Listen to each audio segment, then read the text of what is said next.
I've used a lot of meal services, but Hungry Root truly stands out because it's built around the way real families live and eat. They don't just send meal kits. They personalize your grocery cart and meal plan based on your preferences and dietary goals. All I had to do was take a short quiz, and right away, their smart cart technology started building a cart that fit how we eat. Now, each week feels easier, like someone else is doing the thinking for me. I've been focused on cleaner eating lately, and I love that Hungry Root keeps out over 200 additives, including things like high fructose corn syrup and artificial sweeteners. Their meats are hormone and antibiotic free, and the produce options include organic and non GMO picks. They also stock brands I already trust, like Oatly, Vital Farms, and Harmless Harvest. One of our favorite meals has been the teriyaki salmon with green beans, light, flavorful, and done in 12 minutes flat. Plus, I've noticed we waste less food, spend less time shopping, and even save money by skipping those impulse grocery buys. Take advantage of this exclusive offer. For a limited time, get 40% off your first box, plus get a free item in every box for life. Go to hungryroot.com/Dr. Meg and use code Dr. Meg. That's hungryroot.com/Dr. Meg. Code Dr. Meg to get 40% off your first box and a free item of your choice for life. hungryroot.com/Dr. Meg. Code Dr. Meg. Parents, are you having a hard time managing your kids' screen time? Aren't we all? Today's guest is Melanie Hempe, BSN, founder of Screen Strong, who's dedicated her expertise to helping families navigate the challenges of screen time in today's digital world. We're going to be talking about her book today, Kids, Brains, and Screens. Melanie, who's founder of Screen Strong, is a passionate advocate for empowering families to navigate the digital world responsibly, fostering healthier relationships with technology and promoting mental well-being in our children and teens. This was written as a curriculum. And so a lot of teachers are using it in middle school for the digital literacy classes and whatnot. And there are 8 lessons. There are 24 sections in there. So we have on kidsbrainsandscreens.com, we have all the lesson plans, we have the scope and sequence, we have everything. So it is a full curriculum. Welcome to Parenting Great Kids. Here's your host, Dr. Meg Meeker. Melanie, it's so nice to have you back on. Thank you so much for having me again, Meg. So much has happened since the last time we were talking. Well, wonderful. I will tell you, whenever I'm on a podcast or writing an article or whatever, and parents always ask about screens with a panic in their voice or cell phones, I always tell them to go to Screen Strong, because you have so much practical information. And most importantly, you have the answer for a very serious problem that parents are so worried about. Now, let's talk about kids' brains and screens. I know you've done a lot of research. What are some warning signs that parents should watch out for that their kids might be addicted or creating a dependency on screens? Yeah. Well, and what you just said a minute ago about that they contact you and they have a sense of panic, because we all do, right? It's very frustrating. I was that mom. My oldest son became very addicted to screens and I had no idea what was happening. And I missed the warning signs. I saw them, but I didn't recognize them, right? So it's really important. And it's also really important to understand that if you do have a panic, if you're listening right now and your ears are perking up, really follow that gut, because we don't have a sense of panic over Legos, right? Or other things that are healthy for our kids. Yeah. So the warning signs, they're pretty quick here. So the first one is that it's the only thing that puts your child in a good mood, right? And then they have a meltdown when they're forced to unplug. So if you try to take it away, What my oldest son said, who was very addicted to video games, he said the way to tell if your kid is really addicted to video games is you go in while he's in the middle of his game and just unplug his computer and see what his reaction is. Because, if he has a take it or leave it attitude, then he's probably okay. But if they're very unhappy when they're forced to unplug, use is increasing over time. And this is true of all addictions. So this type of dependency is very similar to other addictions. So we see use increasing over time, and we see that they're sneaking around and they're lying to their parents about use because, they don't want to disappoint their parents. They're kind of worried about their use. But I think, Meg, the biggest warning sign is that there is problems in your relationship with your child. So you're having conflicts, and the conflicts are starting to get worse. It's not like, oh, you just had an argument 3 months ago about a smartphone or a video game. It's just kind of starting to become this nagging thing that's, creating a lot of conflict in your home. And if you can't remember any of those warning signs, the one thing I tell parents is this one. If your child can't list 3 things they like more than their screens, then you're probably in trouble. You're probably headed down the wrong path, and you need to follow that gut feeling that you have and stop and kind of regroup and do something about it. It's so addicting for all of us. And my husband, who's a physician with me in our practice, carries a flip phone because he's an obsessive personality. And if he starts looking on YouTube lectures or a website, he has a hard time stopping. And I'm the same way, and I'm not addicted to anything, but it's really hard. Like once you start looking at wallpaper, for instance, you just go from site to site to site to site. And I don't even use Instagram. So, it's that much harder for a kid. There's a lot of pressure on parents to get their kids a cell phone earlier and earlier. I have kids in my practice who are 7 and 8 who have cell phones, and they have full access to the internet 24/7. Talk about what that does to the child's brain.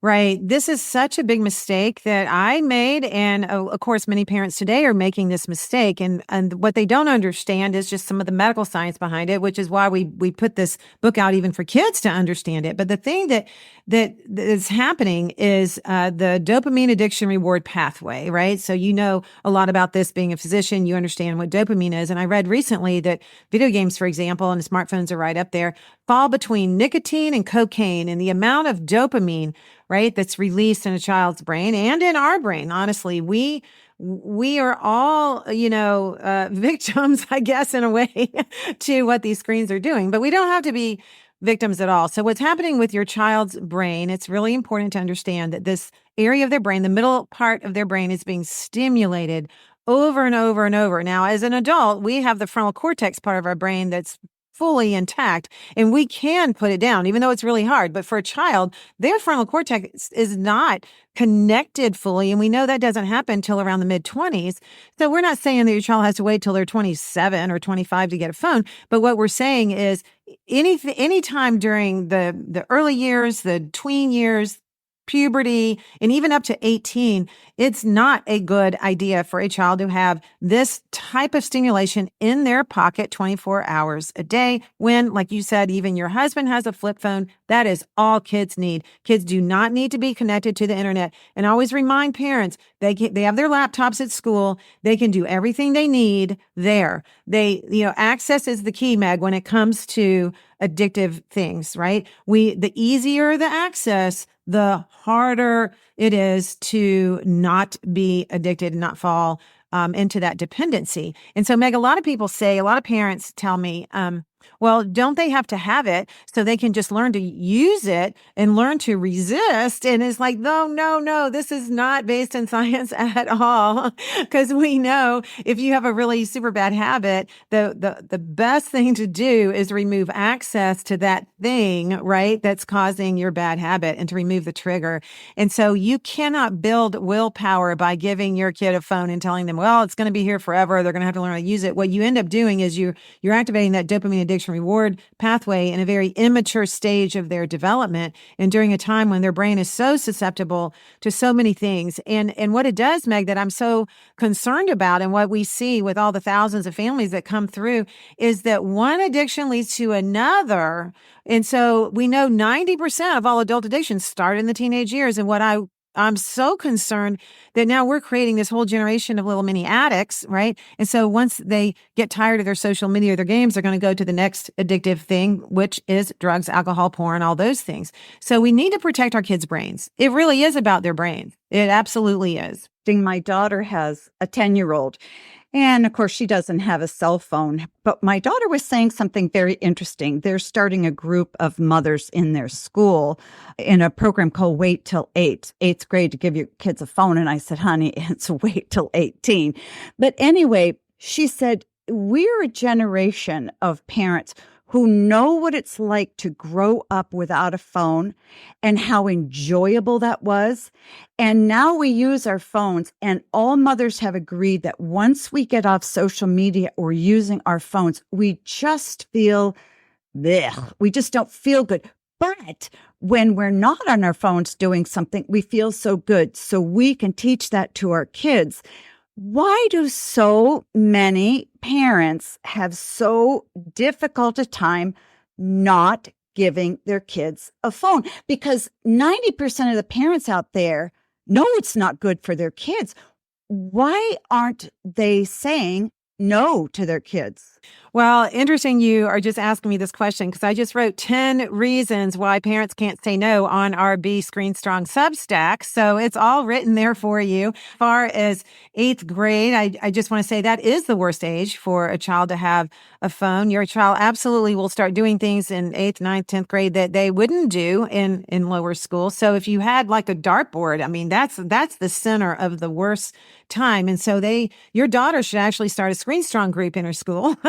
That would be great because we delay all the way through adolescence. And so the reason why it's so hard for parents is, number one, they don't know. They don't understand the brain science. There's a lot of things out there in our culture today that are saying, oh yeah, no phones, but they're all based kind of on these weird opinions and they're just kind of making up things about when the best time is. When you look at the brain science and then you couple that with the child development science and the teenage brain science around just growing up and how that maturity happens, then it's very clear that waiting longer past adolescence is the best thing to do. Now, we're not saying no to all screens out there. Of course, we're not doing that. But parents have a really hard time understanding that because they're not educated, Meg. The second thing is they're really concerned about their kids not having any friends.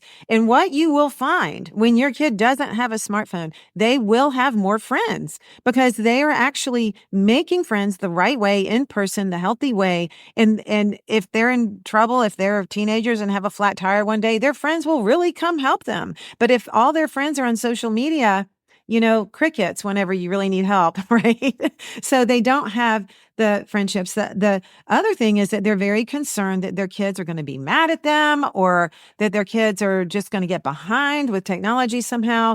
And we know that a 4-year-old can use a phone. So we know that it doesn't take, 15 years to learn how to use a phone. It only takes about a few minutes to use a phone. But parents have a lot of misconceptions, and that's what we tackle over at Screen Strong. And I do have also a weekly podcast to just unpack all these things that parents are struggling with. But Meg, honestly, I think it's the education because, with your medical background, what the best thing is, and it's not based on some random opinion, right? It's just based on what science says. And we know so much more about kids' brains than we ever used to know, right? Even probably when you were in medical school, yeah, it's just the smaller version of an adult brain. But we know, we know a lot of different things, like they're not grown up. And I just want to say also that a lot of parents think their kids are mature enough. And Meg, this is a big myth because what we know now is that kids are very intelligent. Yes, they're very intelligent, but that has nothing to do with their maturity.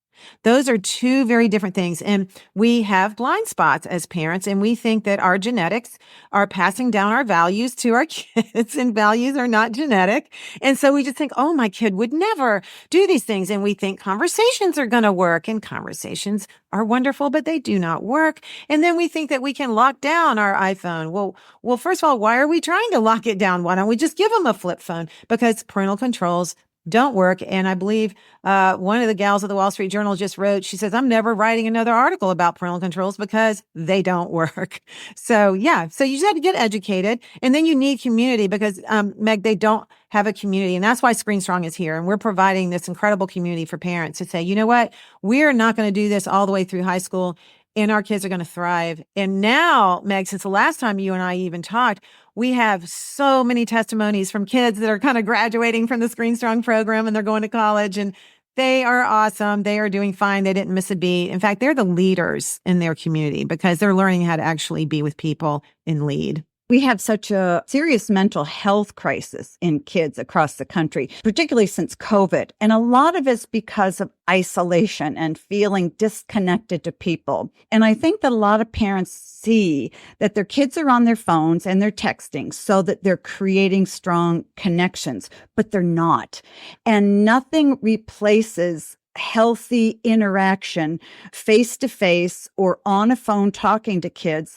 Nothing replaces that. And the truth is, there's clear evidence that the more time that kids spend on social media, the higher and the quicker the rise in depression in kids. And again, it's hard to convince parents of this because they always think, well, that's another person's kid, and my kid's a good kid, and my kid doesn't have any mental health problems, and my daughter's not going to get stalked or get caught into sex trafficking because she's a good kid. And I would encourage parents, as you said, there's a blind spot. Any child, particularly good kids, are very likely to succumb to problems and to become depressed because they are very conscientious, and they also are people pleasers. And so they want to please people, and they're going to get on their phones. I have to take a quick break, but before I go, I want to invite you to visit drmegmeeker.com, where you can find a plethora of resources for your parenting journey. Explore our courses, join our free coaching webinar, and take our parent personality quiz. We'll be right back. I've had so many parents say, Dr. Meg, my child is bright, but they're struggling in school and I don't know what to do. If that sounds familiar, you're not alone. And that's why I'm excited to share K-12 powered schools with you. K-12 offers tuition-free, accredited online public education for grades K through 12. These programs let kids learn at their own pace with built-in flexibility that supports different learning styles and family needs. And unlike homeschooling, K-12 provides certified teachers who guide your child's education online. The lessons are engaging, the technology is hands-on, and your child gets real opportunities to connect with clubs, extracurriculars, and even in-person events. As a mom, a grandmother, and a pediatrician, I know how powerful it is when education meets your child's needs instead of the other way around. So if you're looking for something different, something better, go to k12.com/drmeg and find a tuition-free K-12 powered school near you. That's k12.com/drmeg, all caps. Some days, parenting feels like chasing moments that never quite land. You ask a question, they shrug. You try again, they look at their screen. And you wonder, why is this so hard? That's why I love FamGabs. It's a 70-card deck created by a child therapist who spent 16 years working directly with families, helping parents and kids break through the awkward one-word answers and really connect. The questions are open-ended, thoughtfully chosen, and designed to get your child talking and keep the conversation going. There are even bonus cards just for parents to help you build your confidence in your connection toolbox. If you've ever wished for a better way to understand your child or just to have more meaningful conversations as a family, FamGabs is such a gift. Search FamGabs on Amazon and use promo code Dr. Meg Pod during checkout to get 10% off your order. That's FAMGABS on Amazon. Use promo code Dr. Meg Pod and get 10% off your order.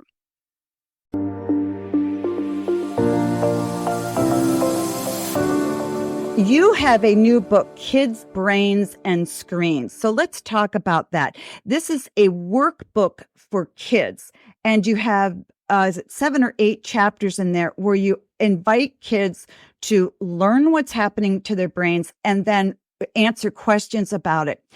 What's the target age for this book? So for this book, we did all of our beta testing and marketing and all testing it. And we say 10 and up, but we have a lot of 8-year-old kids that have gone through it and it's perfectly fine. So we do a lot of work with homeschool communities. We do a lot of work in the public school communities as well as private school communities. And this was written as a curriculum. So if you're homeschooling, for example, you can use this for a health curriculum and that satisfies that credit. And so a lot of teachers are using it in middle school for the digital literacy classes and whatnot. And there are 8 lessons. There are 24 sections in there. So we have on kidsbrainsandScreens.com, we have all the lesson plans. We have the scope and sequence. We have everything. So it is a full curriculum. And the reason why we did this, Meg, is over the years that I've been working with parents for so long on this issue, the number one thing that they've asked me over and over is, how can I explain this to my kids?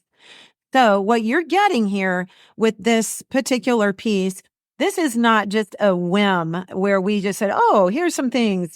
This is almost 10 years in the field of understanding what kids need to know and in a language that they can understand. And what we know is it is making a difference. When a parent can go through this, you can just get this book for your family and every evening after dinner or for every Tuesday night after dinner, however you want to do it, you can go through a chapter and you can learn together all the science. And what this does is it gives parents this foundational scientific information. Kids love it because they love to learn all the cool things about their brains. And we have a whole addiction dopamine chart in there that physicians have asked me, Melanie, can I have a poster of that page for my office? Because I need to explain this to my patients. And so what it does is it puts the parents and the child in a collaboration kind of position instead of the parent saying, no, you can't have phones, and it kind of makes Screen Strong the bad guy, if you will. I say that kind of funny because parents are like, oh my gosh, I don't have to be the bad guy anymore. We're looking at these facts. We have physicians all the way through here talking. We have all the research in here. And so, but it's all very fun because it's written kind of like a graphic novel, right? So there's a lot of illustrations in there. It's very compelling. It's kind of hard to put down. Yeah, it is. Even for adults. And you're absolutely right about making someone else the bad guy. Because I think that kids feel like my parents just say no. My parents are just mean. My parents are just overly strict. My parents don't understand. But if you take the approach with your child that you're in this together and you understand why your kid wants a cell phone because you want a cell phone, and that you're not saying no because your kid is a bad kid, but you're there to sort of form an alliance with them. Some of the chapters you have, lesson 1, your amazing brain. Lesson 2, so what's the big deal with screens? Physical, you'll have a stronger body. Mental, you'll have a sharper brain. And those are just some of the titles of the lessons. And I wanted parents to hear that because I think they're very intriguing for kids. What kid doesn't want to have a sharper brain? And talking to them about what it does to their brain and how it can impact their grades and success, that'll capture a kid's attention because kids really want to get good grades and they want to please their parent. Now, the scary thing too for parents is that screens are here to stay, and we have laptops and we have iPads and we have phones. So how do parents sort of balance screens and non-screen time? That's great. And I want to say the other chapter that they love so much is the one on friendships, how to have a good friend, right? We teach them what's going on in their brain. And, we even teach them how many hours it takes to bring a casual, relationship to a good friendship. And they love all those facts around that. So parents are really struggling with how to get this information across, right?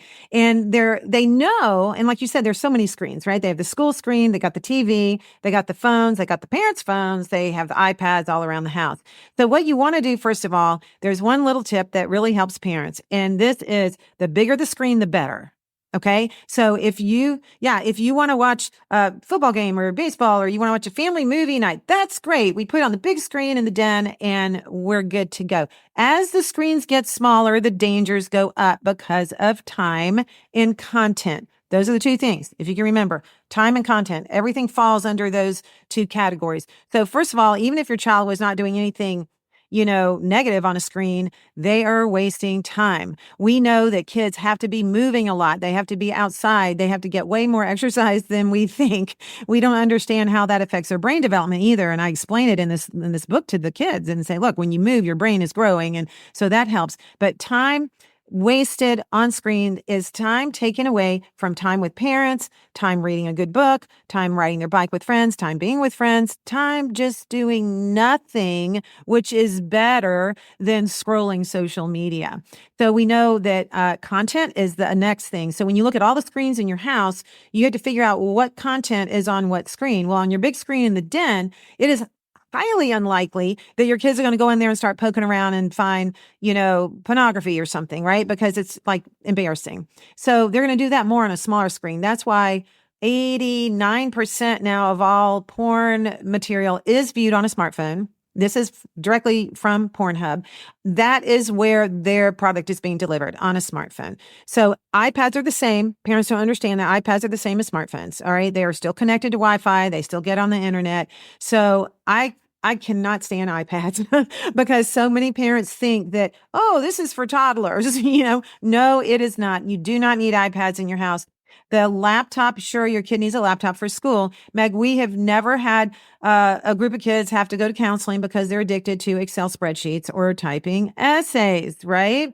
So see how as the screen gets bigger, we have less addiction. Now, you remember the days when we used to have desktop computers, and quite frankly, that is awesome because your kid really can't carry that up to his bedroom. So that's why we were not as addicted, right, to those desktop computers, because once you got off your chair, you were gone off from the screen. You were, removed. Now we can take our laptop and carry it, so that's a problem. But anyway, keep that as your big screens are okay. We can pop popcorn and watch family movies. Screen Strong is not against screens. We are against the screens that are the most addictive, which is social media, video games, of course, smartphones, and then pornography. Those are the toxic types of screens that are hurting our kids the most. And so our recommendation is to skip all that headache all the way through high school. And you may think, well, that's impossible. No, it is not impossible. And so many families are just pouring in now because, I made all the mistakes early. I tell all my audiences I made more mistakes than anybody. So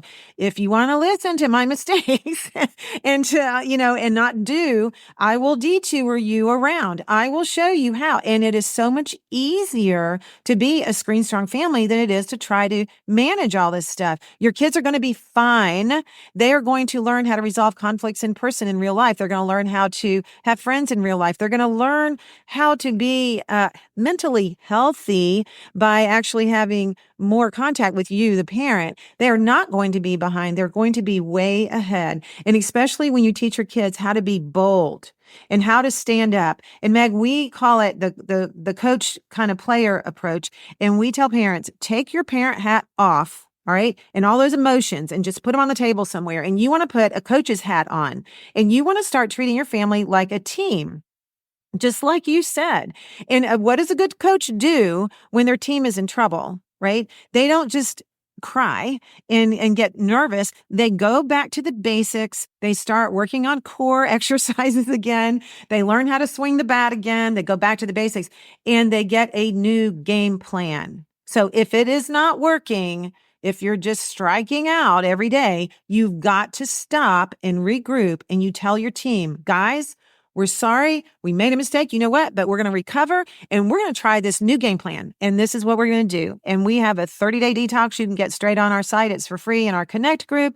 It's free. You can go on there, and for 30 days, you see how to do this, how to pull back. What I hate more than anything is when parents get so discouraged that they just throw the towel in. Your kids cannot afford you to do this. Their mental health is in so much stake right now in the way social media is, and video games, quite frankly, the way that media has just bombarded our kids. It is hurting them on so many levels. And that is what we have accomplished in this Kids, Brains, and Screens curriculum. It is about time that we have something like this in our culture where kids can start standing up for themselves a little bit, and parents can start standing up for their kids. And I think that it begins with, positive peer pressure amongst mothers and fathers. Usually it's the mothers who have to battle this battle, and they're talking with other mothers of kids in their kids' class.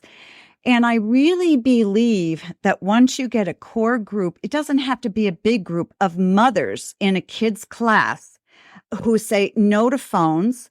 Those kids are going to feel so much happier, and they're going to have less fight with their parents. Parents will give their kid a cell phone and then fight with them about taking it away. Well, just don't give it to them. But I really think that's how you get the momentum going. And you've seen that. You have parents who say, enough is enough. We're not giving our kids, our high schoolers, our junior high kids, cell phones. And then more parents do it. I think it really creates positive peer pressure, because unless we have a dramatic turn regarding screens and kids and how we give our kids cell phones or when we give them, these problems are just going to escalate.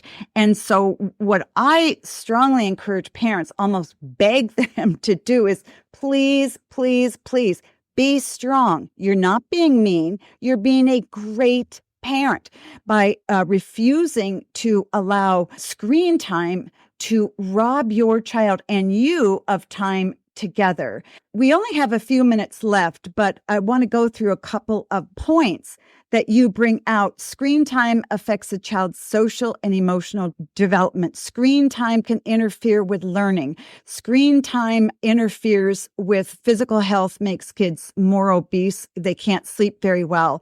And the American Academy of Pediatrics recommends the following. For children under 18 months, no screen time. 18 to 24 months, parents should choose high-quality program, watch it with their kids. 2 to 5, limit screen time to 1 hour per day of high-quality programming. And for kids age 6 and older, create a family media plan that limits screen time and encourages other activities. So is this what you do with your Screen Strong program? Right. Well, the only thing we add to it is if you start to see warning signs, then you have to back off even more than that. And when we say 2 hours of screen time a day, like, I think that's kind of vague. Like, because it doesn't say what types of screens. If you're watching a football game, fine, that's fine. But that's the problem. It's like food. There's certain foods that we just can't serve up every day for 2 hours to our kids, right? So if you look at it like that, that's the only thing that's kind of missing out of that. But you have to understand the warning signs. And I believe that parents need to understand that 48 months of high school. So when you think about that, that's 48 months of high school, because we know lower school, you shouldn't have screens. That's crazy. You shouldn't have smartphones, right? I'm talking.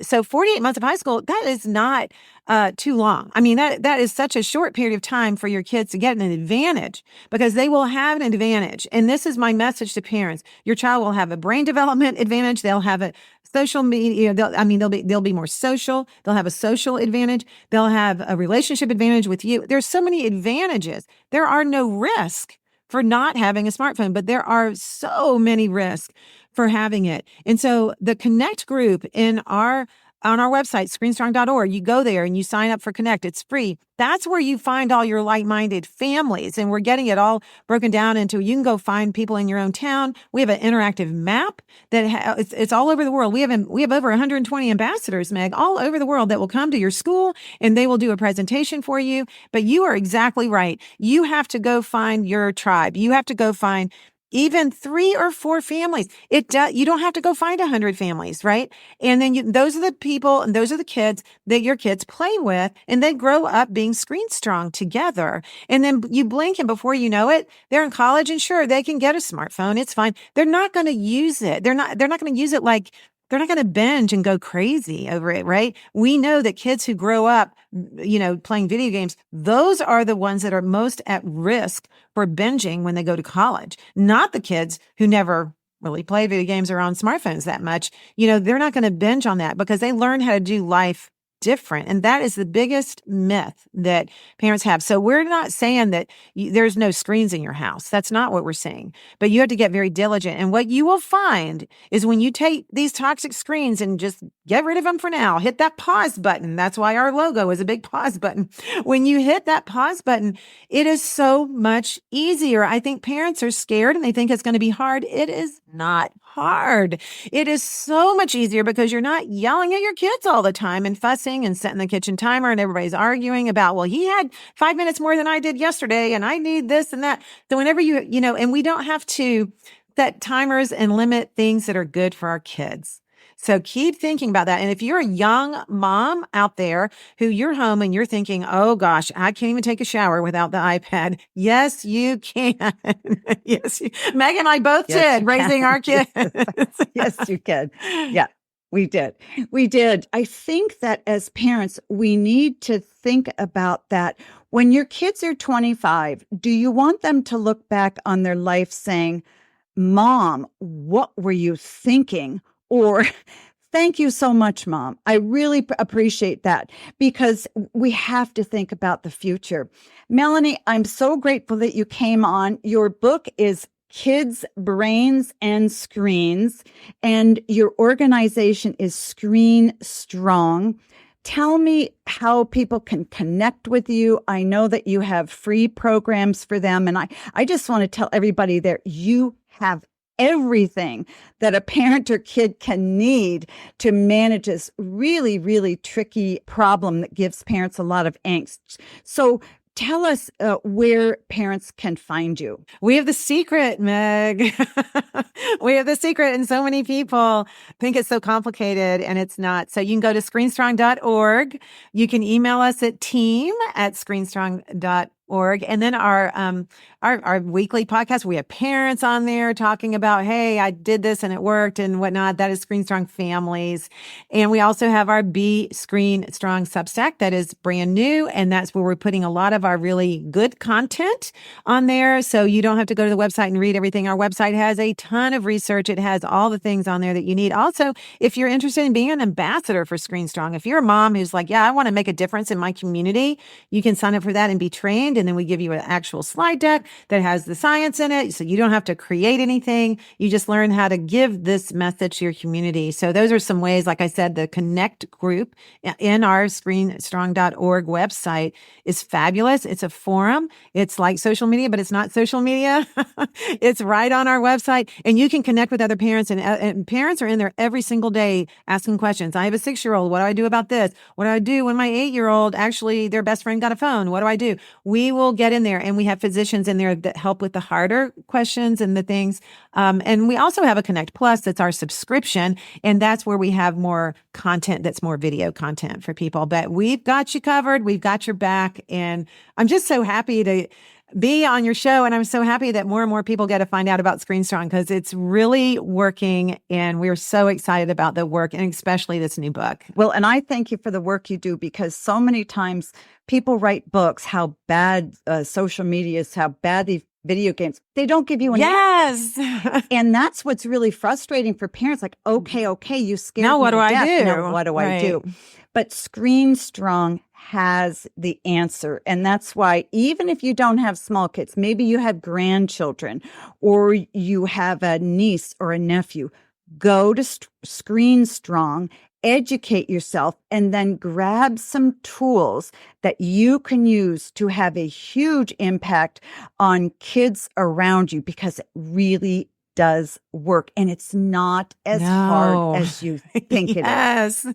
So thanks for joining me, Thank you so Melanie. much for having me. You are so right. It is so much easier. I've got this big smile because it's so exciting when parents figure out that they don't have to be stuck anymore in the quicksand. Thank you. As we wrap up today's episode, remember that you can stay connected with us by visiting us at meekerparenting.com. And for all of you parents, I want you to know I'm so excited about a brand new program that I started on coaching dads. So if you're a dad who needs a coach, or you're a mother who wants your husband to be coached, check it out, meekerparenting.com. And always remember that great kids are raised, not born.